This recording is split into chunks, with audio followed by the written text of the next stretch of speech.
નમસ્કાર, આપ જોઈ રહ્યા છો TV9. હું છું હાર્દિક મોદી. શરૂઆત કરીશું ટોપ 9 સમાચારની ગુજરાતના રાજકારણના ટોપ 9 સમાચારથી.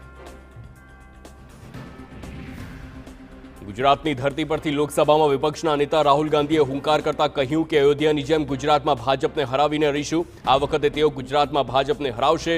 રાહુલ ગાંધીના નિવેદનથી સંકેત મળી રહ્યા છે કે કોંગ્રેસ 2027ની વિધાનસભાની ચૂંટણીની તૈયારીઓ શરૂ કરી છે. અહીં કોંગ્રેસ લાંબા સમયથી સત્તાથી દૂર છે અને 30 વર્ષથી ભાજપનું શાસન છે. આગામી ચૂંટણીમાં ગુજરાતમાં કોંગ્રેસની જીત થશે અને ગુજરાતથી જ કોંગ્રેસનું નવસર્જન થશે. તો ગુજરાતની મુલાકાતે આવેલા રાહુલ ગાંધીએ રાજકોટ અગ્નિકાંડના પીડિતો સાથે મુલાકાત કરી તેમની વ્યથા સાંભળી છે. રાહુલ ગાંધીએ પરિવારને ડર્યા વિના સામનો કરવા આહવાન કર્યું છે. સાથે જ કોંગ્રેસ પાર્ટી તેમની સાથે હોવાનો દાવો કર્યો.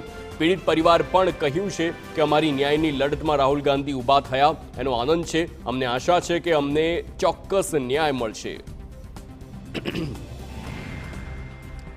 રાજકોટ ટીઆરપી અગ્નિકાંડનો મુદ્દો હવે કોંગ્રેસ સંસદમાં ઉઠાવશે. અગ્નિકાંડના પીડિત પરિવાર સાથે રાહુલ ગાંધીની મુલાકાત બાદ કોંગ્રેસે આ નિર્ણય લીધો છે. દુર્ઘટનાના પીડિતોને ન્યાય મળે તે માટે કોંગ્રેસ પદયાત્રાનું આયોજન કરશે. જિગ્નેશ મેવાણી અને લાલજી દેસાઈની આગેવાનીમાં ન્યાય યાત્રા કાઢવામાં આવશે.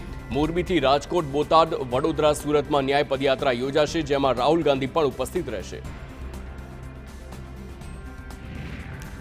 તો કોંગ્રેસ ફરી એકવાર ન્યાય યાત્રા યોજવાનું આયોજન કર્યું છે. માહિતી પ્રમાણે ઓગસ્ટ મહિનામાં કોંગ્રેસ ન્યાય યાત્રા કાઢશે. ગુજરાતમાં બનેલી દુર્ઘટનાઓના સ્થળને જોડતી આ ન્યાય યાત્રાનું આયોજન કરાશે. મોરબી દુર્ઘટનાના સ્થળથી કોંગ્રેસ પોતાની ન્યાય યાત્રાની શરૂઆત કરશે. રાહુલ ગાંધીના નિવેદન પર ગૃહ રાજ્ય પ્રધાન હર્ષ સંઘવીએ પલટવાર કરતા કહ્યું કે રાહુલ ગાંધીને સંવેદના સાથે કોઈ સંબંધ નથી. આરોગ્ય પ્રધાન ઋષિકેશ પટેલે કહ્યું, કોંગ્રેસ દેશનો વિચાર નથી કરતી, માત્ર અરાજકતા ફેલાવે છે. જુઠ્ઠું બોલવું અને જોરથી બોલવું તે કોંગ્રેસની માનસિકતા છે. તેમણે કહ્યું કે મંદિરનું ઉદ્ઘાટન નહીં પરંતુ પ્રાણ પ્રતિષ્ઠા હોય છે. આટલી સમજ નથી. કોંગ્રેસ ગુજરાતમાં ક્યારે મજબૂત નથી થવાની. ભાજપના ધારાસભ્ય અર્જુન મોઢવાડિયાએ પણ રાહુલ ગાંધી પર નિશાન સાધતા કહ્યું કે રાહુલ ગાંધી માત્ર ગુજરાતને બદનામ કરવા અહીં આવે છે. ગુજરાતને જરૂર હતી ત્યારે રાહુલ ગાંધી અહીં આવવું જોઈતું હતું. તેમણે કહ્યું કે ટીઆરપી ગેમ ઝોન દુર્ઘટના અને મોરબી બ્રિજ તૂટ્યો ત્યારે રાહુલ ગાંધી ક્યાં હતા? ગુજરાતમાં પૂર આવ્યું, કોરોના ફેલાયો ત્યારે રાહુલ ગાંધી ક્યાં હતા? આ તરફ રાહુલ ગાંધીના હિન્દુવાળા નિવેદન પર વિશ્વ હિન્દુ પરિષદે ઉગ્ર વિરોધ દર્શાવ્યો છે. અમદાવાદના પાલડીમાં વીએચપી અને બજરંગ દળના કાર્યકર્તાઓ રાહુલ ગાંધીનો ઉગ્ર વિરોધ કર્યો છે અને પાલડી 4 રસ્તા આગળ રાહુલ ગાંધીના પુતળાનું દહન કર્યું હતું. આ વિરોધ દરમિયાન પોલીસ અને કાર્યકર્તાઓ વચ્ચે સામાન્ય ઘર્ષણ પણ જોવા મળ્યું હતું, જેમાં પુતળું સળગાવવાની પોલીસે અટકાયત કરી છે.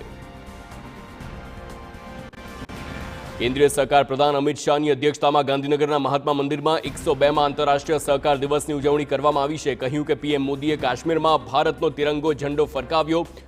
કાશ્મીરમાં 2 નિશાન 2 ઝંડાની પ્રથા પીએમ મોદીએ બંધ કરીને ભારતનો તિરંગો ઝંડો ફરકાવ્યો છે. કોંગ્રેસને ક્યારે સહકાર વિભાગ બનાવવાની ખબર ન પડી. મોદીએ સત્તા સંભાળ્યા બાદ તુરંત જ સહકારિતા વિભાગની રચના કરી.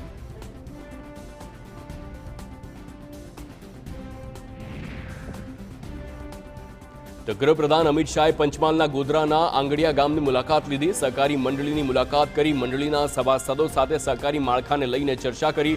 પાયલટ પ્રોજેક્ટમાં પંચમહાલ જિલ્લાના સમાવેશ બાદ થયેલી કામગીરીની અમિત શાહે સમીક્ષા કરી.